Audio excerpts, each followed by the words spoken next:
हाँ जी, good morning प्यारे विद्यार्थियों। बेटा अज का जो अपना लैक्चर है पंजाबी लिटरेचर का +1 आर्ट्स क्लास के लिए ਤੁਹਾਡਾ ਸਾਰਿਆਂ ਦਾ ऑनलाइन क्लासेस ਦੇ ਵਿੱਚ ਸਵਾਗਤ ਕੀਤਾ ਜਾਂਦਾ है। हाँ जी, ਆਪਾਂ ਜਿਹੜਾ ਸਫ਼ਰਨਾਮਾ ਲੰਦਨ ਅਤੇ ਲੰਦਨ ਦੇ ਲੋਕ ਆਪਾਂ ਸ਼ੁਰੂ ਕੀਤਾ ਹੋਇਆ ਉਸ ਦਾ ਬੇਟਾ ਅੱਜ ਆਪਾਂ ਅਗਲਾ ਪੁਆਇੰਟ ਹੈ ਜਿਹੜਾ ਕਰਨ ਜਾ ਰਹੇ ਹਾਂ, ਜਿਸ ਦੇ ਵਿੱਚ ਲੇਖਕ ਹੈ ਜਿਹੜਾ ਆਪਾਂ ਨੂੰ ਲੰਦਨ ਦੇ ਲੋਕਾਂ ਦੇ ਆਚਰਣ ਬਾਰੇ ਦੱਸ ਰਿਹਾ, ਉਹਨਾਂ ਦੇ ਚਰਿੱਤਰ ਬਾਰੇ ਗੱਲਬਾਤ ਕਰ ਰਿਹਾ कि उत्थों के लोग ने जिहड़े किस तरह गलबात करते हैं तो भारत के लोगों के गल करन दा तरीका तो उन्हां दा सलीका किहो जिहा है उन्हां बारे आपां गलबात कर रहे सीगे।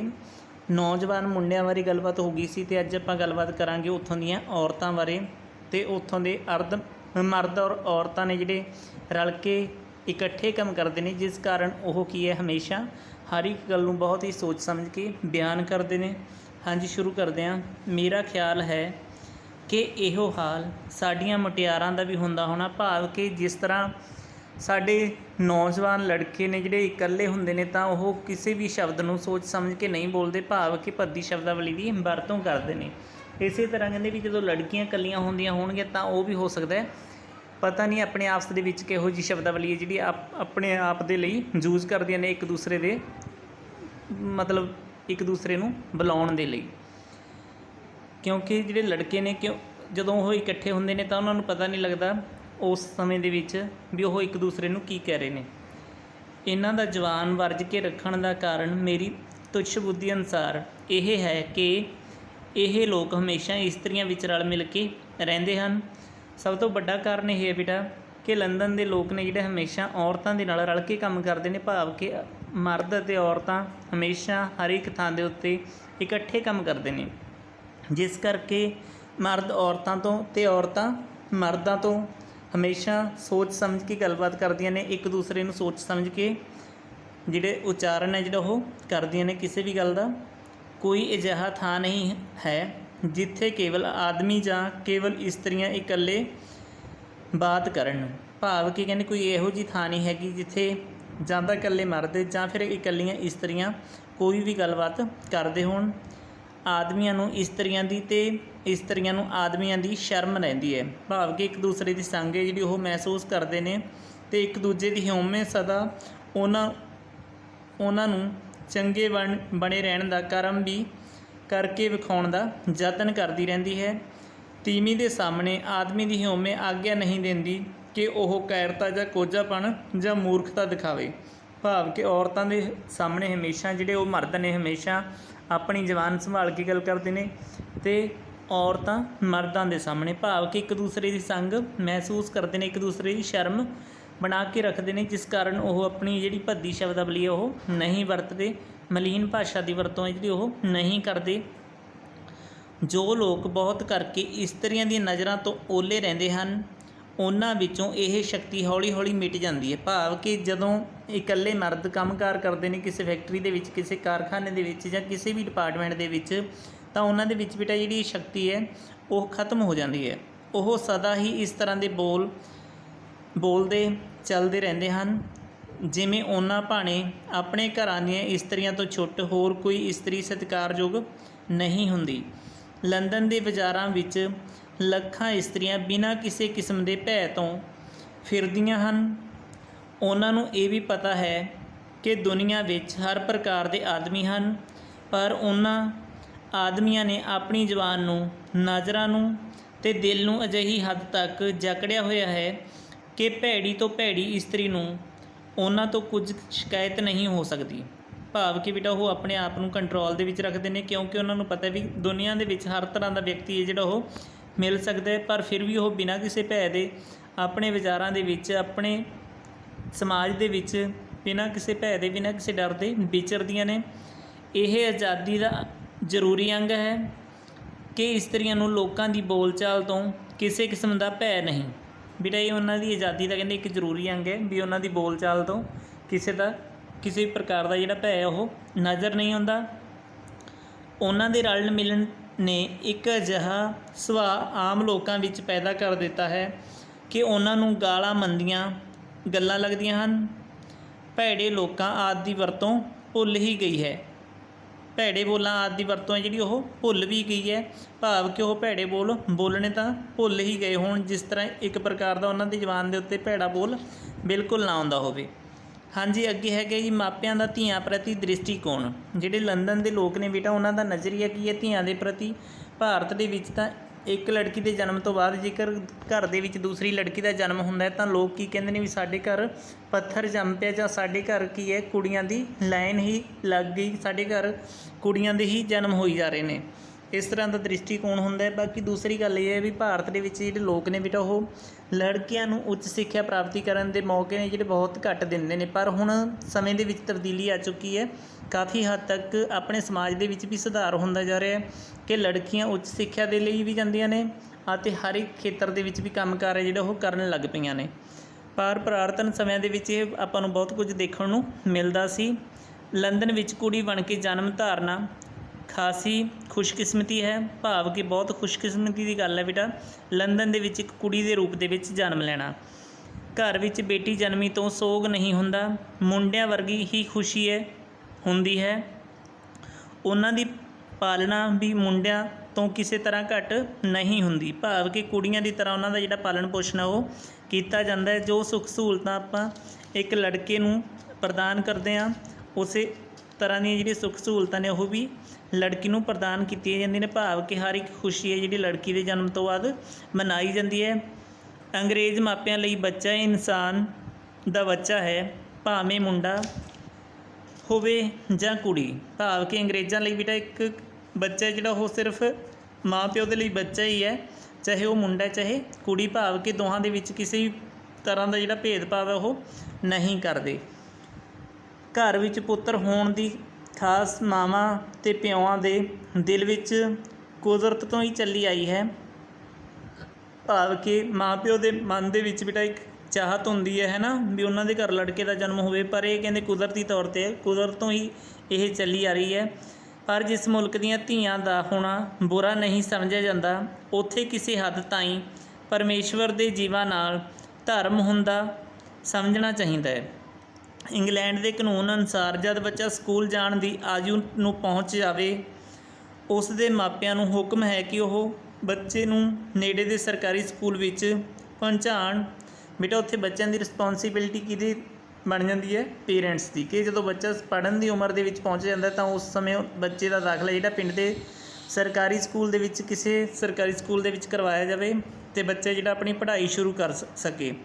ਜੇ ਉਹ ਘੋਲ ਕਰਨ ਤਾਂ ਸੰਮਣ ਜਾਂਦਾ ਹੈ, ਜੇ ਉਹ ਘੋਲ ਕਰਦੇ ਨੇ ਤਾਂ ਉਹਨਾਂ ਨੂੰ ਬੁਲਾਵਾ ਭੇਜਿਆ ਜਾਂਦਾ, ਬੇਟਾ ਸੰਮਣ ਭੇਜਿਆ ਜਾਂਦਾ ਵੀ ਤੁਸੀਂ ਬੱਚੇ ਦਾ ਅਧਿਕਾਰ ਹੈ ਜਿਹੜਾ ਸਿੱਖਿਆ ਦਾ ਕਿਉਂ ਮਾਰ ਰਹੇ ਹੋ, ਜਾਂ ਕੀ ਕਾਰਨ ਕਰਕੇ ਤੁਸੀਂ ਬੱਚੇ ਨੂੰ ਸਕੂਲ ਨਹੀਂ ਭੇਜ ਰਹੇ।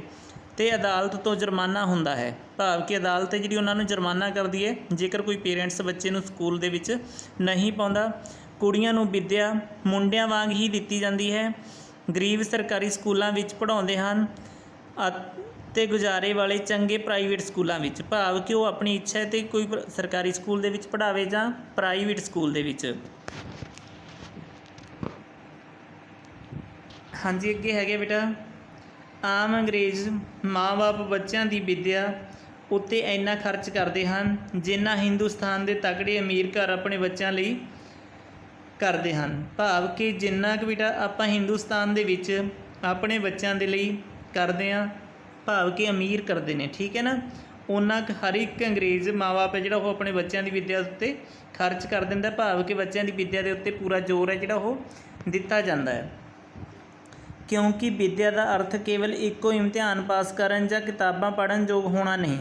ਉੱਥੇ ਬੇਟਾ ਵਿੱਦਿਆ ਦਾ ਅਰਥ ਇਹੀ ਨਹੀਂ ਕਿ ਆਪਾਂ ਬੱਚੇ ਨੂੰ ਸਕੂਲ ਪਾਇਆ ਅਤੇ ਬੱਚਾ ਪੜ੍ਹਨਾ ਸਿੱਖ ਗਿਆ ਕਿ ਉਹਨੇ ਵਿੱਦਿਆ ਪ੍ਰਾਪਤ ਕਰ ਲਈ।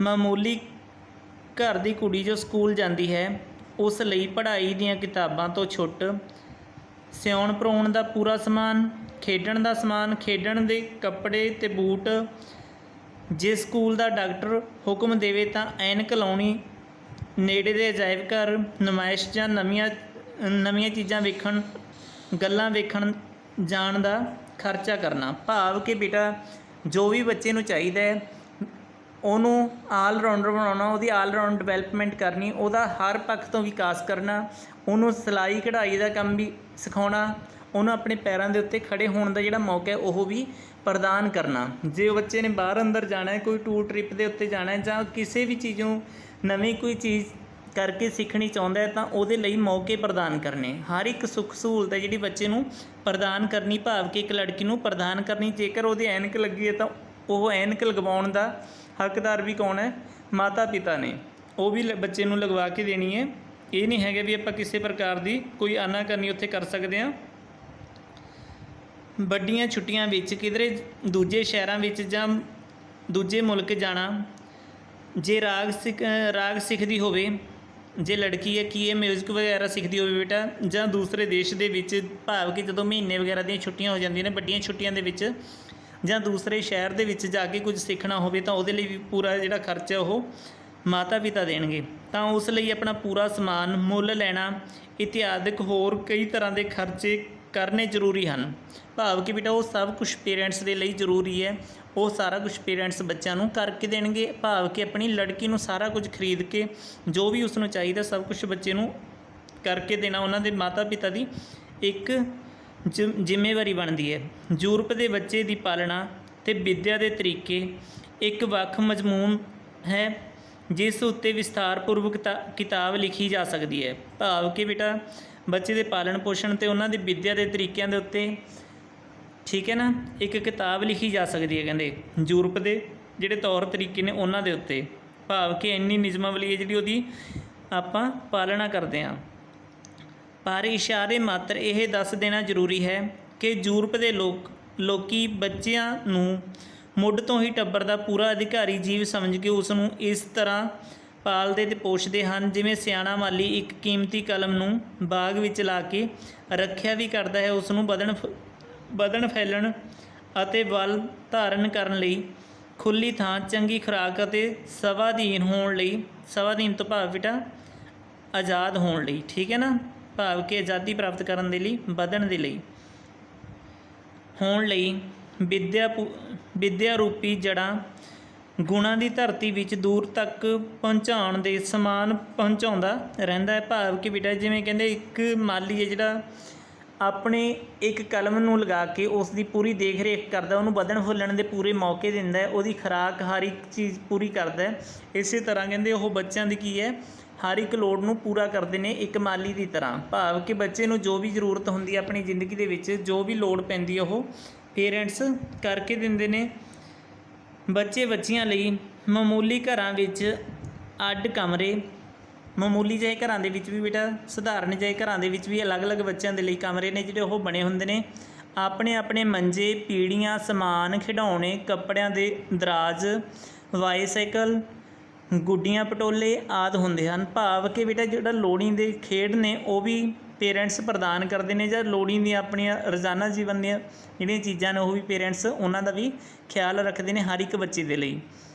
ਛੋਟੇ ਬੱਚੇ ਸਵੇਰੇ ਬਾਗਾਂ ਵਿੱਚ ਖੇਡਣ ਜਾਂਦੇ ਹਨ।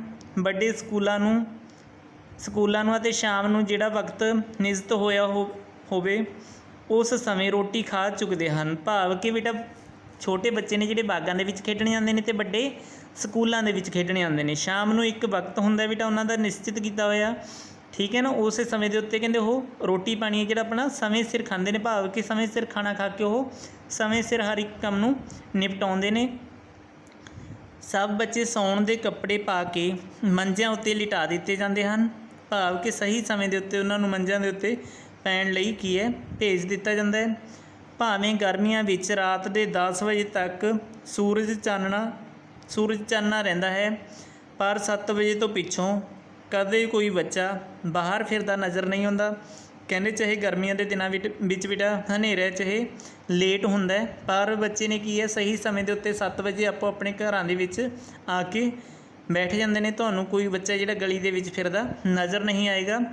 ਸਕੂਲਾਂ ਵਿੱਚ ਕੁੜੀਆਂ ਨੂੰ ਰੋਜ਼ ਖੇਡ ਕੁੱਦ, ਮਸਕ, ਰਾਗ, ਨੱਚਣ, ਇੱਕ ਯੂਰਪੀ ਭਾਸ਼ਾ ਅਤੇ ਇੱਕ ਹੋਰ ਦਸਤਕਾਰੀ ਦੀ ਸਿੱਖਿਆ ਦਿੱਤੀ ਜਾਂਦੀ ਹੈ। ਦਸਤਕਾਰੀ ਤੋਂ ਬੇਟਾ ਹੱਥਾਂ ਦੇ ਨਾਲ ਕੋਈ ਵੀ ਆਪਾਂ ਜਿਹੜਾ ਕੰਮ ਹੈ, ਠੀਕ ਹੈ ਨਾ, ਉਹ ਕਰਨ ਦੇ ਲਈ ਇੱਕ ਸਿਖਲਾਈ ਦਿੱਤੀ ਜਾਂਦੀ ਹੈ ਵੀ ਉਹ ਆਪਣੇ ਹੱਥਾਂ ਦੇ ਨਾਲ ਕੰਮ ਕਰਕੇ ਕਿਸੇ ਵੀ ਬਿਜ਼ਨਸ ਦੇ ਵਿੱਚ ਆਪਣਾ ਜਿਹੜਾ, ਠੀਕ ਹੈ ਨਾ, ਰੁਜ਼ਗਾਰ ਹੈ ਉਹ ਚਲਾ ਸਕਦੇ ਨੇ।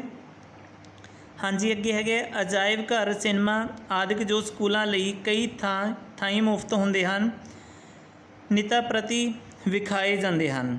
ਭਾਵ ਕਿ ਸਕੂਲਾਂ ਕਾਲਜਾਂ ਦੇ ਵਿੱਚ ਕਈ ਵਾਰ ਕੀ ਹੈ ਜਿਹੜੇ ਅਜਾਇਬ ਘਰ ਨੇ ਜਾਂ ਸਿਨੇਮਾ ਘਰ ਨੇ ਉਹਨਾਂ ਦੇ ਵਿੱਚ ਕੋਈ ਨਾ ਕੋਈ ਸਿੱਖਣ ਦੇ ਲਈ ਨਵੀਂ ਐਕਟੀਵਿਟੀ ਹੈ ਜਿਹੜੀ ਉਹ ਨਵੀਂ ਕੋਈ ਕਿਰਿਆ ਉਹ ਬੱਚਿਆਂ ਨੂੰ ਕਰਵਾਈ ਜਾਂਦੀ ਹੈ।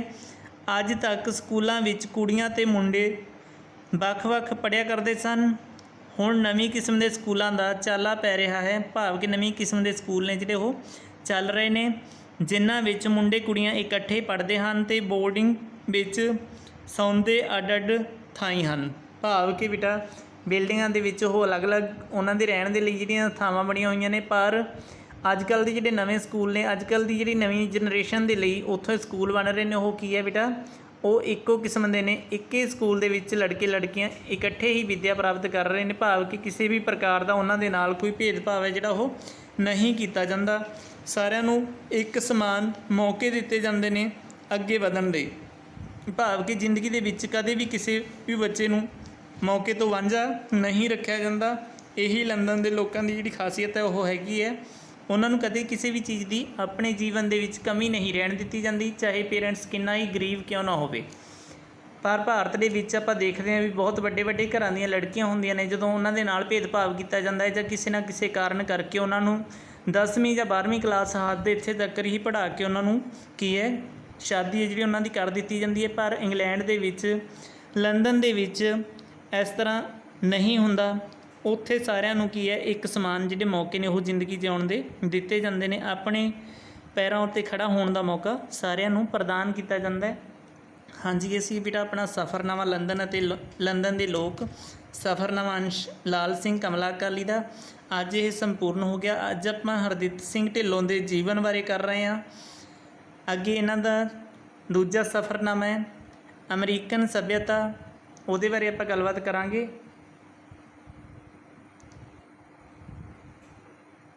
ਹਾਂਜੀ, ਅੱਗੇ ਹੈਗੇ ਬੇਟਾ ਡਾਕਟਰ ਹਰਦਿੱਤ ਸਿੰਘ ਢਿੱਲੋਂ, ਇਹਨਾਂ ਦਾ ਸਫ਼ਰਨਾਮਾ ਅੰਸ਼ ਹੈਗਾ ਆਪਣਾ ਅਮਰੀਕਨ ਸੱਭਿਅਤਾ। ਆਪਾਂ ਸ਼ੁਰੂ ਕਰਦੇ ਹਾਂ ਜੀ। ਮਾਤਾ ਜੀ ਸ਼੍ਰੀਮਤੀ ਦਇਆ ਕੌਰ, ਪਿਤਾ ਸਰਦਾਰ ਰਾਮ ਸਿੰਘ, ਜਨਮ ਮਿਤੀ 15 ਜੁਲਾਈ 1902, ਜਨਮ ਸਥਾਨ ਕਿਸ਼ਨਪੁਰਾ, ਜ਼ਿਲ੍ਹਾ ਫਿਰੋਜ਼ਪੁਰ। ਵਿੱਦਿਆ ਪ੍ਰਾਪਤੀ ਇਹਨਾਂ ਨੇ ਬੇਟਾ ਕਿੱਥੋਂ ਤੱਕ ਕੀਤੀ ਹੈ? MA PhD ਅਰਥ ਸ਼ਾਸਤਰ ਕੈਲੀਫੋਰਨੀਆ ਤੋਂ। ਕਿੱਤਾ ਕਿਸੇ ਅਧਿਆਪਨ ਦਾ, ਸਿੱਖਿਆ ਪ੍ਰਸ਼ਾਸਨ। ਡਾਕਟਰ ਢਿੱਲੋਂ ਨੇ ਖਾਲਸਾ ਕਾਲਜ ਅੰਮ੍ਰਿਤਸਰ ਵਿੱਚ ਲੈਕਚਰਾਰ ਤੋਂ ਕਿੱਤਾ ਆਰੰਭ ਕੀਤਾ। ਉਸ ਤੋਂ ਉਪਰੰਤ ਫਰੀਦਕੋਟ, ਕਪੂਰਥਲਾ, ਪਟਿਆਲਾ ਅਤੇ ਬਠਿੰਡਾ ਦੇ ਸਰਕਾਰੀ ਕਾਲਜਾਂ ਦੇ ਪ੍ਰਿੰਸੀਪਲ ਰਹੇ। ਦੇਹਾਂਤ ਹੋਇਆ ਸੀ ਬੇਟਾ ਇਹਨਾਂ ਦਾ 1981 ਈਸਵੀ ਦੇ ਵਿੱਚ। ਇਹਨਾਂ ਦੀਆਂ ਮੁੱਖ ਰਚਨਾਵਾਂ ਕਿਹੜੀਆਂ ਨੇ? ਡਾਕਟਰ ਹਰਦਿੱਤ ਸਿੰਘ ਢਿੱਲੋਂ ਨੇ ਅੰਗਰੇਜ਼ੀ ਅਤੇ ਪੰਜਾਬੀ ਦੋਹਾਂ ਭਾਸ਼ਾਵਾਂ ਵਿੱਚ ਲਿਖਿਆ। ਪੰਜਾਬੀ ਵਿੱਚ ਉਹਨਾਂ ਦੀਆਂ ਮੁੱਖ ਰਚਨਾਵਾਂ ਇਸ ਪ੍ਰਕਾਰ ਹਨ: ਗਰੀਬ ਹਿੰਦੁਸਤਾਨ, ਪੂਰਬ ਅਤੇ ਪੱਛਮ, ਸਾਡਾ ਦੇਸ਼, ਅਮਰੀਕਾ ਦਾ ਚੱਕਰ। ਅਮਰੀਕਾ ਦਾ ਚੱਕਰ ਬੇਟਾ ਜਿਹੜਾ ਅਮਰੀਕਨ ਸੱਭਿਅਤਾ ਹੈ ਇਸੇ ਸਫ਼ਰਨਾਮੇ ਦੇ ਬਾਰੇ ਹੈ। ਹਾਂਜੀ, ਡਾਕਟਰ ਢਿੱਲੋਂ 1930 ਤੋਂ 32 ਵਿੱਚ ਆਪਣੀ ਪੜ੍ਹਾਈ ਦੇ ਸੰਬੰਧ ਵਿੱਚ ਅਮਰੀਕਾ ਗਏ। ਇਸ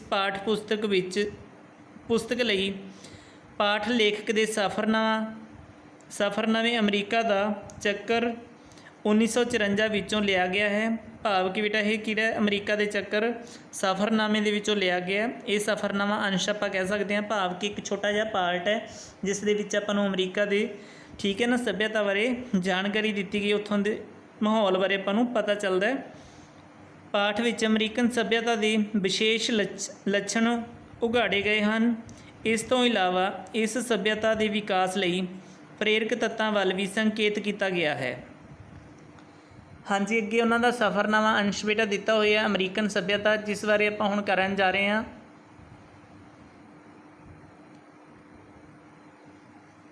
ਹਾਂਜੀ, ਸ਼ੁਰੂ ਕਰਦੇ ਹਾਂ। ਅਮਰੀਕਨ ਸੱਭਿਅਤਾ ਪੱਛਮੀ ਸੱਭਿਅਤਾ ਦਾ ਹੀ ਇੱਕ ਅੰਗ ਹੈ। ਜਿਹੜੀ ਅਮਰੀਕਨ ਸੱਭਿਅਤਾ ਬੇਟਾ ਉਹ ਪੱਛਮੀ ਸੱਭਿਅਤਾ ਦਾ ਹੀ ਇੱਕ ਅੰਗ ਹੈ, ਕਿਉਂਕਿ ਇਸ ਦੇਸ਼ ਦੇ ਵਸਨੀਕਾਂ ਦੀ ਬਹੁਤੀ ਗਿਣਤੀ ਯੂਰਪੀਅਨ ਦੇਸ਼ਾਂ ਵਿੱਚੋਂ ਹੀ ਇੱਥੇ ਆ ਕੇ ਵਸੀ ਹੈ। ਭਾਵ ਕਿ ਜਿਹੜੇ ਇੱਥੋਂ ਦੇ ਜ਼ਿਆਦਾਤਰ ਲੋਕ ਨੇ ਬੇਟਾ ਉਹ ਕੀ ਹੈ ਯੂਰਪੀਅਨ ਦੇਸ਼ਾਂ ਤੋਂ ਆ ਕੇ ਇੱਥੇ ਵਸੇ ਸੀਗੇ, ਜਿਸ ਕਰਕੇ ਜਿਹੜੀ ਪੱਛਮੀ ਸੱਭਿਅਤਾ ਹੈ ਉਹ ਇੱਥੇ ਵੀ ਨਾਲ ਉਹਨਾਂ ਦੇ ਆ ਗਈ ਸੀ, ਜਿਸ ਕਰਕੇ ਪੱਛਮੀ ਸੱਭਿਅਤਾ ਦਾ ਰੰਗ ਇੱਥੇ ਵੀ ਦੇਖਣ ਨੂੰ ਆਪਾਂ ਨੂੰ ਮਿਲਦਾ ਹੈ। ਅਮਰੀਕਨ ਲੋਕਾਂ ਦੀ ਰਹਿਣੀ ਸਹਿਣੀ, ਇਹਨਾਂ ਦਾ ਖਾਣਾ ਅਤੇ ਪਹਿਰਾਵਾ, ਇਹਨਾਂ ਦੀਆਂ ਰਾਜਸੀ, ਆਰਥਿਕ ਅਤੇ ਧਾਰਮਿਕ ਸੰਸਥਾਵਾਂ, ਇਹਨਾਂ ਦਾ ਜੀਵਨ ਸਿਧਾਂਤ ਅਤੇ ਇਹਨਾਂ ਦਾ ਸਾਹਿਤ, ਲਿਟਰੇਚਰ ਅਤੇ ਕਲਚਰ ਯੂਰਪੀਅਨ ਦੇਸ਼ਾਂ ਦੇ ਵਸਨੀਕਾਂ ਨਾਲ ਬਹੁਤ ਮਿਲਦਾ ਜੁਲਦਾ ਹੈ। ਭਾਵ ਕਿ ਜਿਹੜੇ ਬੇਟਾ ਪੱਛਮੀ ਸੱਭਿਆਚਾਰ ਹੈ ਉਹਨਾਂ ਦੇ ਨਾਲ ਬਹੁਤ ਸਾਰੀਆਂ ਚੀਜ਼ਾਂ ਨੇ ਜਿਹੜੀਆਂ ਉਹਨਾਂ ਦੇ ਨਾਲ ਕੀ ਹੈ, ਮੈਚ ਕਰਦੀਆਂ ਨੇ ਯੂਰਪੀਅਨ ਦੇਸ਼ਾਂ ਦੇ ਨਾਲ। ਹਾਂਜੀ, ਅੱਗੇ ਹੈਗਾ ਪਰੰਤੂ ਅਮਰੀਕਨ ਲੋਕ ਜੀਵਨ ਦੇ ਹਰ ਇੱਕ ਪਹਿਲੂ ਵਿੱਚ ਯੂਰਪੀਅਨ ਲੋਕਾਂ ਦੇ ਮੁਕਾਬਲੇ ਬਹੁਤ ਅਗਾਂਹ ਵਧੂ ਹਨ। ਪਰੰਤੂ ਜਿਹੜੇ ਅਮਰੀਕਨ ਲੋਕ ਨੇ ਬੇਟਾ ਉਹ ਕੀ ਨੇ, ਕਹਿੰਦੇ ਯੂਰਪੀਅਨ ਦੇਸ਼ਾਂ ਤੋਂ ਕਾਫੀ ਜ਼ਿਆਦਾ ਅਗਾਂਹ ਵਧੂ ਨੇ ਹਰ ਇੱਕ ਚੀਜ਼ ਦੇ ਵਿੱਚ।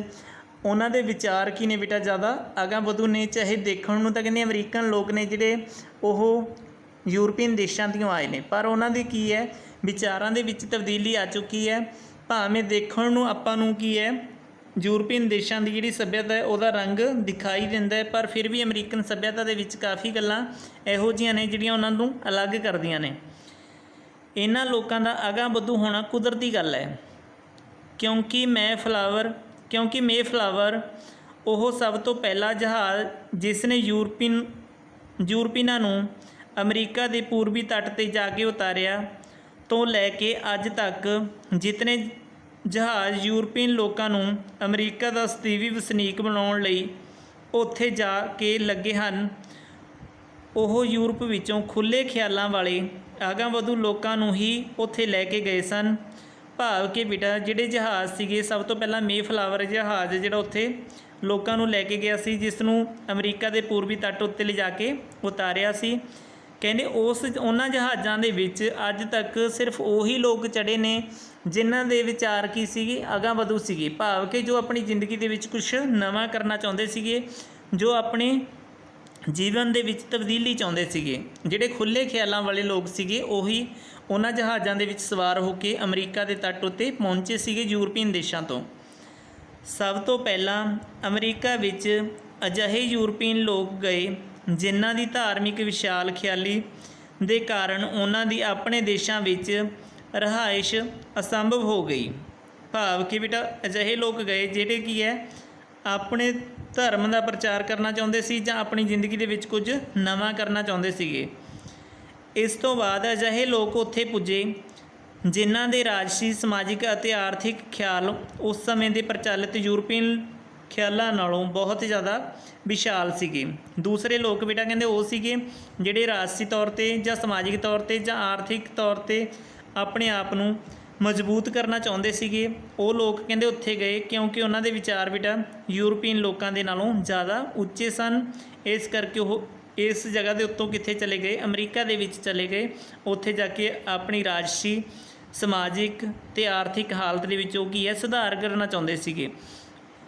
ਪਿਛਲੀ ਅਤੇ ਵਰਤਮਾਨ ਸਦੀ ਵਿੱਚ ਵੀ ਯੂਰਪ ਵਿੱਚੋਂ ਅਮਰੀਕਾ ਨੂੰ ਅਜਿਹੇ ਆਦਮੀ ਹੀ ਗਏ। ਕਹਿੰਦੇ ਪਿਛਲੀ ਸਦੀ ਦੇ ਵਿੱਚ ਵੀ ਅਜਿਹੇ ਲੋਕ ਹੀ ਗਏ ਜਿਨ੍ਹਾਂ ਦੇ ਦਿਲਾਂ ਵਿੱਚ ਆਪਣੀ ਆਰਥਿਕ ਜਾਂ ਦਿਮਾਗੀ ਹਾਲਤ ਸੁਧਾਰਨ ਦੀ ਲੌ ਲੱਗੀ ਹੋਈ ਸੀ। ਭਾਵ ਕਿ ਕਹਿੰਦੇ ਪਿਛਲੀ ਸਦੀ ਦੇ ਵਿੱਚ ਵੀ ਬੇਟਾ ਉਹੀ ਲੋਕ ਗਏ ਜਿਨ੍ਹਾਂ ਦੇ ਮਨ ਦੇ ਵਿੱਚ ਲਗਨ ਸੀਗੀ, ਜਿਨ੍ਹਾਂ ਦੇ ਮਨ ਦੇ ਵਿੱਚ ਲੌ ਲੱਗੀ ਹੋਈ ਸੀ ਕਿ ਉਹਨਾਂ ਨੇ ਆਪਣੀ ਆਰਥਿਕ ਹਾਲਤ ਸੁਧਾਰਨੀ ਹੈ ਜਾਂ ਆਪਾਂ ਨੂੰ ਆਪਣੇ ਬੱਚਿਆਂ ਨੂੰ, ਆਉਣ ਵਾਲੀ ਜਨਰੇਸ਼ਨ ਨੂੰ ਇੱਕ ਵਧੀਆ ਜਿਹੜਾ ਇਨਵਾਇਰਮੈਂਟ ਹੈ ਉਹ ਦੇਣਾ ਹੈ ਜਾਂ ਉਹਨਾਂ ਦੀ ਚੰਗੀ ਪਰਵਰਿਸ਼ ਕਰਨੀ ਹੈ, ਜਿਨ੍ਹਾਂ ਵਿੱਚ ਆਪਣੀ ਮਾਤ ਭੂਮੀ ਨੂੰ ਛੱਡ ਕੇ ਇੱਕ ਪਰਾਏ ਦੇਸ਼ ਨੂੰ ਅਪਣਾਉਣ ਦਾ ਹੌਂਸਲਾ ਸੀ। ਕਹਿੰਦੇ ਉਹਨਾਂ ਦੇ ਮਨ ਦੇ ਵਿੱਚ ਬੇਟਾ ਇਹ ਵੀ ਇੱਕ ਜਿਗਰੇ ਵਾਲਾ ਹੀ ਕਰ ਸਕਦਾ ਹੈ ਕਿ ਆਪਣੀ ਮਾਤ ਭੂਮੀ ਨੂੰ ਛੱਡ ਕੇ ਕਿਸੇ ਪਰਾਏ ਦੇਸ਼ ਦੀ ਭੂਮੀ ਨੂੰ ਅਪਣਾਉਣਾ। ਇਹ ਵੀ ਹੌਂਸਲਾ ਉਹਨਾਂ ਦੇ ਵਿੱਚ ਕਹਿੰਦੇ ਦੇਖਣ ਨੂੰ ਮਿਲਦਾ ਸੀ। ਹਾਂਜੀ, ਅੱਗੇ ਹੈਗੇ ਆ ਜਿਨ੍ਹਾਂ ਨੂੰ ਪੂਰੀ ਦ੍ਰਿੜਤਾ ਸੀ ਕਿ ਉਹ ਪਰਾਏ ਦੇਸ਼ ਵਿੱਚ ਜਾ ਕੇ ਆਪਣੇ ਮੰਤਵਾਂ ਵਿੱਚ ਸਫਲਤਾ ਹਾਸਲ ਕਰਨਗੇ ਜਾਂ ਪ੍ਰਾਪਤ ਕਰਨਗੇ। ਕਹਿੰਦੇ ਉਹਨਾਂ ਲੋਕਾਂ ਦੇ ਮਨ ਦੇ ਵਿੱਚ ਬੇਟਾ ਇੱਕ ਪੂਰੀ ਲਗਨ ਬਣੀ ਹੋਈ ਸੀ ਕਿ ਉਹ ਪਰਾਏ ਦੇਸ਼ ਦੇ ਵਿੱਚ ਜਾ ਕੇ ਆਪਣੀ ਜਿਹੜੀ ਸਫਲਤਾ ਉਸ ਨੂੰ ਪ੍ਰਾਪਤ ਕਰ ਸਕਦੇ ਨੇ, ਆਪਣੀ ਮੰਜ਼ਿਲ ਨੂੰ ਪ੍ਰਾਪਤ ਕਰ ਸਕਦੇ ਨੇ। ਭਾਵ ਕਿ ਕਿਸੇ ਵੀ ਤਰ੍ਹਾਂ ਉਹ ਘੱਟ ਨਹੀਂ ਰਹਿਣਗੇ ਅਮਰੀਕਾ ਦੇ ਲੋਕਾਂ ਤੋਂ। ਉਹਨਾਂ ਦੇ ਮਨ ਦੇ ਵਿੱਚ ਬੇਟਾ ਇਹ ਦ੍ਰਿੜਤਾ ਹੈਗੀ ਸੀ, ਤਾਂ ਹੀ ਕਰਕੇ ਉਹ ਲੋਕ ਨੇ ਜਿਹੜੇ ਕਾਮਯਾਬ ਹੋ ਗਏ।